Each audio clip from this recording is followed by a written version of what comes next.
One. Hello दोस्तों, नमस्कार। मेरा नाम है दीप और आप देख रहे हैं करियर गुरुजी।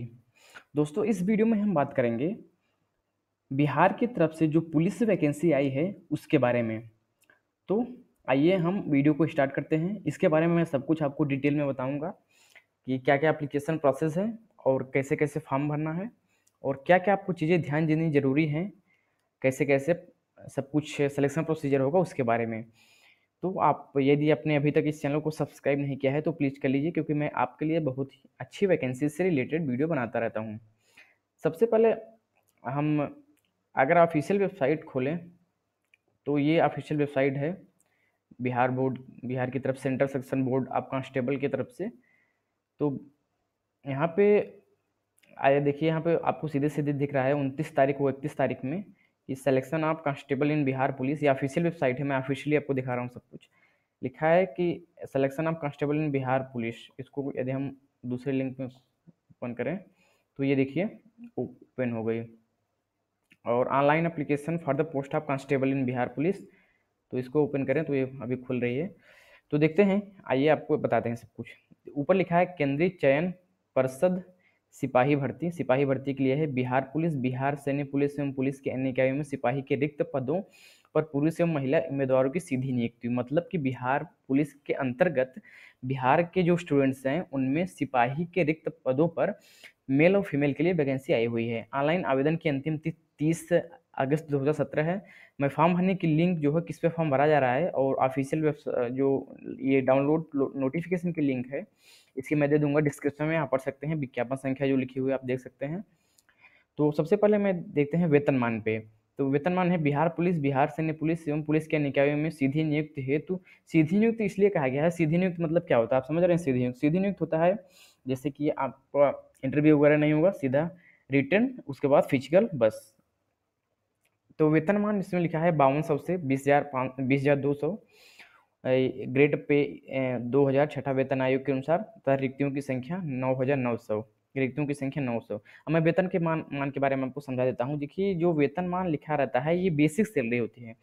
इसमें कुछ और चीज़ें ऐड होती हैं, जैसे अलाउंसेस तरह तरह के होते हैं, जैसे उसमें महंगाई भत्ता और ट्रैफिक चार्ज, उसके बहुत सारे इसमें अलाउंसेस ऐड होते हैं। तो आपकी सैलरी काफ़ी अच्छी बन जाती है। इसमें 20,000 जो 200 लिखा है उससे ज़्यादा ही बन जाती है। तो इन पदों पर विज्ञापन संख्या यहाँ पर जारी किया जा रहा है, तो इसको आप देख लीजिए। अब देखिए, अब सबसे पहले ये जो एकदम लिखा है ब्लैक अक्षर में, तो उसमें लिखा पढ़िए, सभी कोटि अनारक्षित आरक्षित गृह रक्षक। अनारक्षित आरक्षित मतलब, अनारक्षित मतलब जो जनरल कैंडिडेट्स हैं, आरक्षित मतलब जैसे ओबीसी एससी एसटी, गृह रक्षक मतलब जो अन्य अपना घर का जो कोटा लगा रहे हैं, मतलब कि बिहार राज्य का या ऐसा कुछ कोटा लगा रहे हैं। तो जो अभ्यर्थी लिखित परीक्षा में कुल अंकों का न्यूनतम 30% अंक प्राप्त करने में असफल रहेंगे वे निरर्हित घोषित किए जाएंगे। मतलब कि जो स्टूडेंट्स 30% से कम नंबर पाएंगे जो रिटन एग्जाम होगा, तो आपको डिस्क्वालीफाइड कर दिया जाएगा पहले ही, और आपको फिजिकल के लिए नहीं बुलाया जाएगा। समझ गए।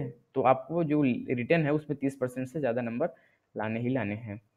योग्यता की बात करते हैं, सिपाही के पद के लिए योग्यता जो है वो इंटरमीडिएट 10+2 उत्तीर्ण अथवा बिहार राज्य के मदरसा बोर्ड द्वारा निर्गत मौलवी प्रमाण पत्र, अथवा बिहार राज्य के संस्कृत बोर्ड द्वारा निर्गत शास्त्रीय अंग्रेजी तथा आचार्य अंग्रेजी सहित प्रमाण पत्र, अथवा राज्य सरकार द्वारा मान्यता प्राप्त एवं कच्छ शैक्षिक योग्यता। मतलब कि या तो आप इंटरमीडिएट 10 पास हो, या तो यदि आप मदरसा से मतलब पास हो तो मौलवी प्रमाण पत्र हो, या तो बिहार राज्य के संस्कृत बोर्ड से पास हो 10+2, या तो राज्य सरकार के से या ऐसे किसी बोर्ड से पास हो।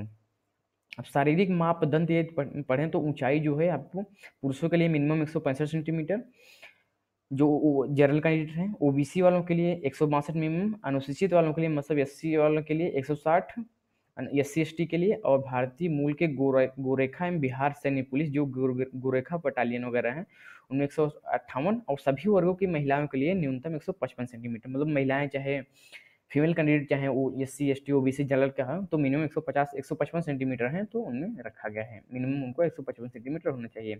जो सीना रखा है सिर्फ पुरुषों के लिए, जो सामान्य वर्ग एवं पिछड़ा वर्ग एवं अन्य पिछड़ा वर्ग के पुरुषों के लिए जो है जनरल ओबीसी के लिए जो रखा गया है बिना फुलाए 81 मिनिमम होना चाहिए और फुलाकर 86 होना चाहिए मिनिमम।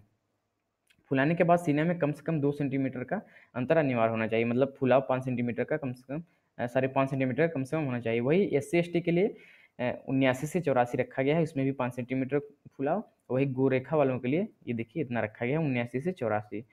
अब उम्र जो है 1/6/2017 को काउंट होगी, मतलब 1 जून 2017 को मतलब जनरल पुरुषों महिलाओं के लिए 18 से 25 वर्ष, मतलब जो जनरल पुरुष महिलाओं के 18 से 25 वर्ष, ओबीसी वालों के लिए 18 से 27 वर्ष, और पिछड़ा वर्ग कोट एवं अन्य पिछड़ा वर्ग कोट की महिलाओं के लिए उम्र जो है 18 से 28 वर्ष। ये ओबीसी वाले पुरुषों के लिए थी और ये महिलाओं के लिए है तीसरे नंबर वाला। और चौथे नंबर वाला अनुसूचित जाति अनुसूचित जाति कोट के पुरुष महिलाओं के लिए 18 से 30 वर्ष होनी चाहिए। वही गृह रक्षकों में 5 वर्षों की छूट दी जाएगी। नियुक्ति की प्रक्रिया जो है फर्स्ट रिटन एग्जाम होगा फर्स्ट स्टेप में, जो आपको पहले आपको जब फॉर्म भरेंगे, फॉर्म भर देंगे, उसके बाद आपको एडमिट कार्ड आएगा। एडमिट कार्ड जब आएगा तो आप उसमें एडमिट कार्ड किस लिए आएगा? आपको रिटन एग्जाम के लिए। रिटन एग्जाम मतलब लिखित परीक्षा, जो लिखा हुआ है ये लिखित परीक्षा।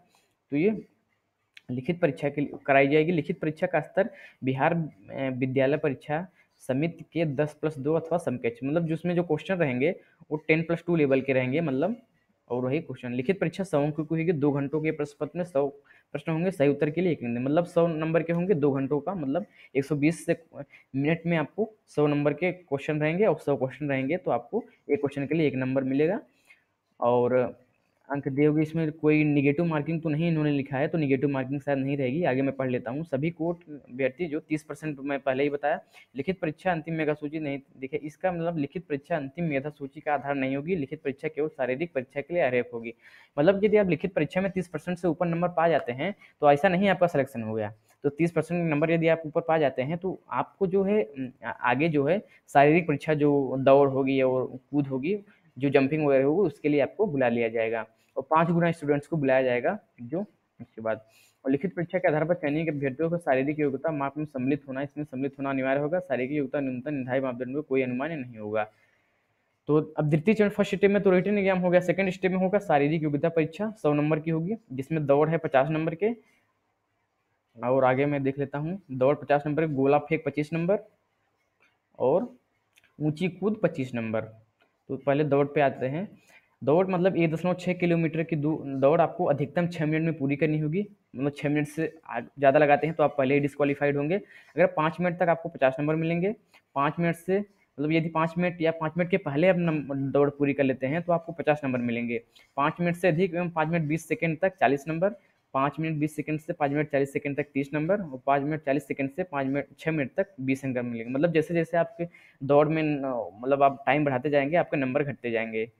तो आप जल्दी से जल्दी ऐसा दौड़ दौड़ अपना एडजस्ट कर लीजिए, दौड़ के अपना प्रैक्टिस कर लीजिए, जिससे आप 5 मिनट से पहले ही 1.6 किलोमीटर की दौड़ पूरी कर लें तो आपके 50 के 50 नंबर मिल जाएंगे। अब महिलाओं के लिए वही है 5 मिनट तक 50 नंबर, वही सिंपल वही उनका भी है महिलाओं का। ये पढ़ लीजिए आप इस वीडियो को पॉज करके। गोला फेंक है 25 नंबर का, जिसमें 16 पाउंड का गोला न्यूनतम 16 फीट तक फेंकना होगा। मतलब 16 फीट तक आपको फेंकना होगा। 16 फीट से 17 फीट तक फेंकते हैं तो 9 नंबर, 17 फीट से ज़्यादा फेंकते हैं तो 17 से 18 तक 13 नंबर, 18 से 19 फीट तक 17 नंबर, 19 से 20 फीट तक 21 नंबर, 20 से ज़्यादा यदि 20 फीट से ज़्यादा उसको फेंक देते हैं तो आपको 25 नंबर मिल जाएगा। तो इसकी भी प्रैक्टिस आप कर लीजिए, जिससे ज़्यादा से ज़्यादा फेंक पाएँ। 25 से ऊपर 25 फीट से ज़्यादा फेंक पा रहे हैं तो आपको पूरे 25 के 25 नंबर मिल जाएंगे। महिलाओं के लिए वही है 10 से 11 तक 9, 11 से 12 तक 13, 12 से 13 तक 17, 13 से 14 फीट तक 21, 14 से ज़्यादा फीट तक 25 नंबर। अब आके ऊंची कूद जो है, ऊंची कूद पे मैं बता देता हूँ। अधिकतम 25 नंबर मिलेंगे ऊंची कूद के लिए सभी पुरुषों के लिए। न्यूनतम ऊंची कूद चाहे 4 फीट की होगी। 4 फीट से 4 फीट 4 इंच तक 13, 4 फीट से 4 इंच से 4 फीट 8 इंच तक 17, 4 फीट 8 इंच से 5 फीट तक 21 नंबर मिलेंगे, 5 फीट से ज़्यादा 25 नंबर मिलेंगे। तो ये आपको हो गई।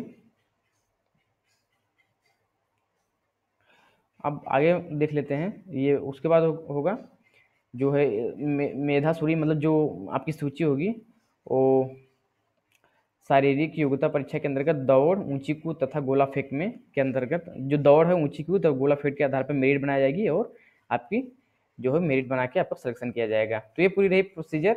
तो मैं आपको आगे नीचे बता दूंगा कि कैसे कैसे आपको फॉर्म भरना है, उसकी डिस्क्रिप्शन में लिंक मिल जाएगी। और कुछ खास नहीं इसमें, जो मैं मेन चीज़ें थी आपको पढ़ के बता दिया। आरक्षण वगैरह मिलता रहेगा जैसे मिलता है। तो फिलहाल की इस वीडियो में इतना ही। सब्सक्राइब कीजिए और मिलेंगे अगली वीडियो के साथ।